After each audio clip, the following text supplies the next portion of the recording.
Okay, family, so now we're moving on to a more advanced level. Of course, we got a lot more information, but I'm going to try and do my best to explain it to you. Of course, we're financial planners, so we can help you do this in real time with your own finances, but let's just lock in here, and we're going to lock in right now on the 75, 15, and 10 rule. If you can search or Google anywhere on YouTube, they'll give you all the information on the 75, 15, and 10 rule. This is going to be 75% of your net income towards your life and any type of bills. That includes your house payments, debt payments, lifestyle, anything that you're doing that's 75%. 15% is going to go to investment. 10% is going to go to savings, right? But pay attention to here on the right. We're talking about using credit cards and lines of credit to live through them, right? And we're going to benefit from them by using them. But first, also take a look here. We're using a net income of $3,000. We got $1,000 in credit limit, and we got a $5,000 line of credit, right? Now, when we tell people to use their lines of credit, we always use 60% of our line of credit, which is going to give us a total of $3,000. Now, taking out the 15 and 10 is going to leave us with $2,250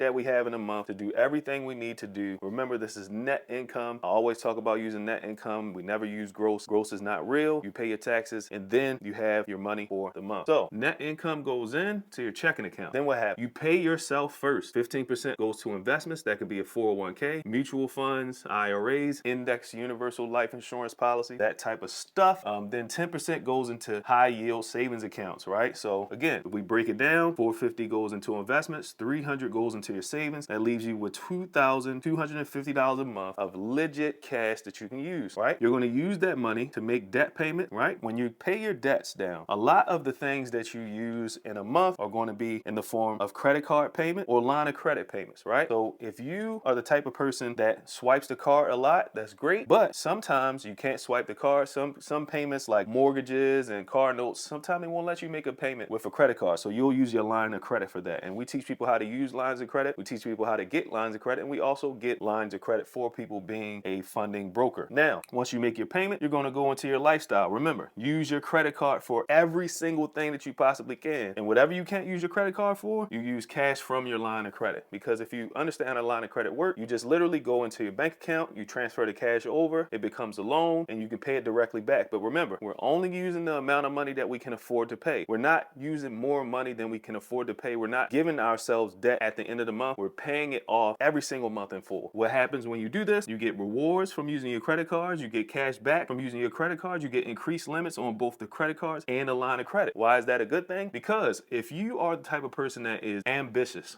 this net income is going to increase. And as it increases, so will your investment ability, so will your savings ability. So as your savings and investment ability increases, not only will that increase, your credit cards will increase automatically from you using them, especially if you're using the max amount every single month. You want to try and see if you can use your max credit limits every month if it fits into your monthly budget. If it doesn't fit into your monthly budget and you have more credit, you don't need to use the entire thing, but you still want to max out the small cards that you have so that they can increase the credit limits on you every couple months. Now, when it comes to line of credit, the line of credits, they do not increase on their own. Every 6 months, we tell people to go to the bank, give them a call and see, hey, are you able to increase my line of credit? If it's a hard inquiry, you have to see how many hard inquiries you have. Then it would make sense to do it. But if it's a hard inquiry every time, I would suggest that you don't. But in this model, you get all of these perks. You get money back, you get rewards, you get increased limits. All you have to do is follow this model. You get your money every month after taxes, pay yourself, pay your debt payments, live your life, get paid for it. Get your money, pay yourself, pay your bills, use your credit,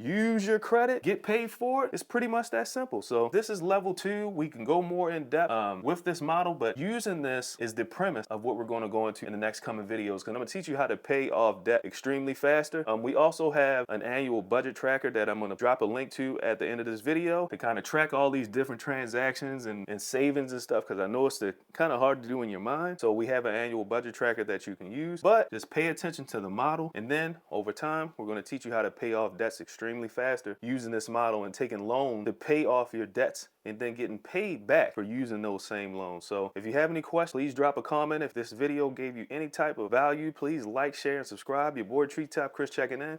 Peace and love.